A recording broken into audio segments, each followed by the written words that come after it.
Здравствуйте, меня зовут Елена Баженова, и я рада вас приветствовать у себя в гостях. Сегодня мой рецепт для любителей кабачков. Предлагаю приготовить интересное, простое, вкусное блюдо из доступных продуктов – кабачковая пицца. Это своего рода запеканка, нежная и вкусная, а пиццу она только напоминает внешне. Для рецепта мы берем кабачок, помидор, соль, манка, мука, разрыхлитель, масло сливочное, яйца, сыр, зелень, это может быть петрушка или укроп, и колбаса. Большой кабачок разрезаем на части, если очень там крупные семена, то их удаляем. У меня семечки мелкие, они хорошо перекручиваются. Натираем на крупной терке.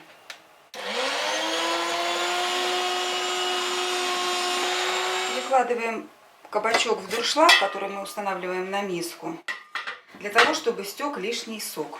Он нам не нужен. Оставляем так минут на 15-20. Берем кабачок и выжимаем с него лишний сок. Вот он хорошо выжимается. И перекладываем в миску, там, где будем смешивать тесто. Вот столько у нас получилось кабачкового сока. Сок я никогда не выливаю, его, во-первых, можно выпить, но если он совсем по вкусу не приходится, то лучше полить им цветы. Цветы вам за это скажут спасибо. Я его отставляю в сторону. Теперь сюда в кабачки мы добавляем яйца.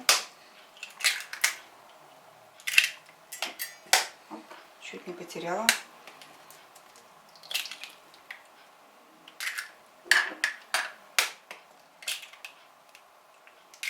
Так, соль. Ну, соль добавляем по вкусу, как вы считаете нужно.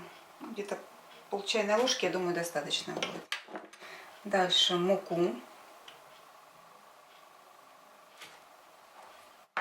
И разрыхлитель сюда же. Немножко в сторону отставлю. Порежем зелень петрушки.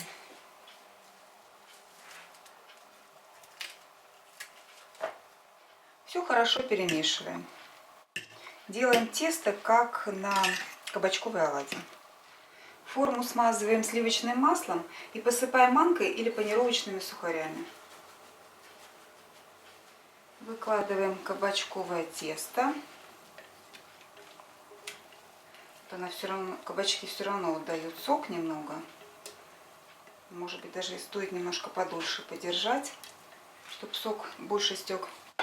Выравниваем. Вот у нас основа получилась. А дальше мы уже украшаем как хотим. Можем добавить колбаску, можем добавить мясо. Куриное или говядину. Я сделаю половину с помидором, половину с колбасой.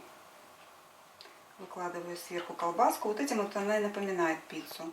Ставим запекаться пиццу, разогретую до 180 градусов в духовку. За 5 минут до готовности пиццы надо натереть сыр. Выдвигаю и на крупной терочке натираем. Пицца у меня запекалась по времени полчаса. Достаем ее и оставляем немного остывать. Пицца получается очень нежной, и достать ее даже из силиконовой формы сложно, чтобы не сломать.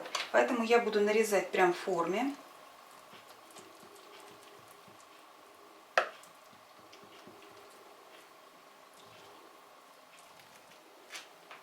И достаем. Попробую красиво достать. О, получилось. Вот такой вот нежный, красивый кусочек пиццы. Готовьте с удовольствием и приятного вам аппетита!